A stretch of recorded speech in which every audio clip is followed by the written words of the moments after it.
Well, the evaluation process of the potential new sports is a very fair, it's a very transparent, but also a very professional procedure.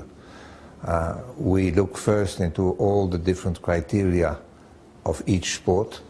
We look at popularity, we look at universality, we look at the fact whether this sport is very costly in terms of infrastructure, whether they have a good ethical behavior in terms of fighting doping, whether it is a sport that appeals to the general public.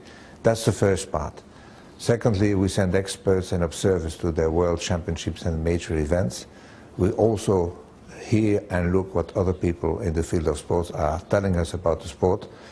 And then the sport can make a presentation to the IOC Executive Board, questions and answers, and then ultimately the Executive Board will make a proposal to the IOC session, the General Assembly. There again, the selected sports will be able to make a presentation. So it's on an equal footing for everyone, and I believe that the members who definitely will make the final choice will be very well informed. The sport has to add an added value to the already existing sports in the Olympic program. So we are only going to take a sport if the sport can bring something new and something added. And definitely the sport has to appeal to the youth of the world, because we have a very good Olympic program. It's a part of very traditional sports, but also very strong sports. You know, just to take the example of track and field, wrestling, these were the sports already practiced in antiquity. Of course, these are also sports that are at the core of our Olympic program. But then we have to renew, because the taste of the youth of the world is changing. And this has enabled us to put into the program sports like snowboard, ski cross, BMX, because we have to adapt to the new trends. Universality is one of the main factors. It is not the essential factor, but definitely it is a great asset for a sport to be able to say that it is practiced in so many countries in the world. But we have, in all fairness, in the Olympic program, sports that are not truly universal in terms of being practiced in the 202 national Olympic committees.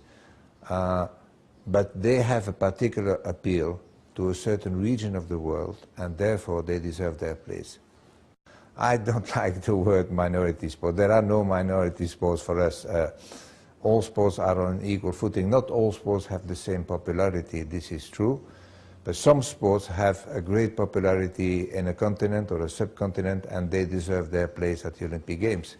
Not all sports have, of course, the universality of the most known one.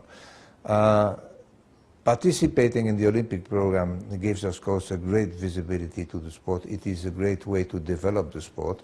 That is also the reason why so many sports are applying to get into the program. It's a very good thing for the sports. Basically, they will have more appeal, they will have more visibility. This will lead to more universality, to an increased number of young athletes participating. And also there is a very important aspect, that is that in many countries, definitely in the developing countries, state subsidies for sports organizations are only given to those who participate in the Olympic Games.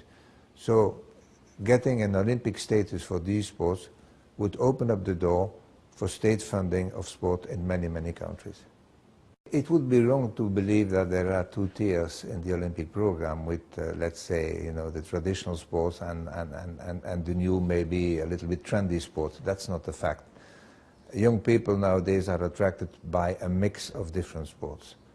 They love to see soccer, they love to see track and field, they love to see other sports, but also they love to see the sport that have emerged in the last 10 to 15 years, like snowboard, ski cross, BMX. We have to reflect that. The team sports are absolutely not at a disadvantage. What we will do is make sure that at the London Games with 26 sports, we stay under the figure of 10,500 athletes, which we have set as a cap on the athletes' participation. So there will be a slack, if I may say so, of athletes' possibilities that will be filled in by any of the sports in 2016. And we have made a provision and a calculation that we have taken into account the maximum number of athletes that two sports would represent, and there is a place for these athletes for the 16 games. You know, there's a lot of money in soccer, there's a lot of money in basketball. Look at the dream team in Barcelona '92 with Michael Jordan, Scottie Pippens, all these iconic players went to the Olympic Games. They would not earn one single US dollar because there is no prize money at the Olympic Games. They came for the elusive girls, which they won. And that is the spirit. When Roger Federer is winning a gold medal in the doubles in Beijing, he's I mean, overjoyed. That's because of the gold medal. And, you know, Federer is making fortunes, and he deserves that. But money does not come into account into that.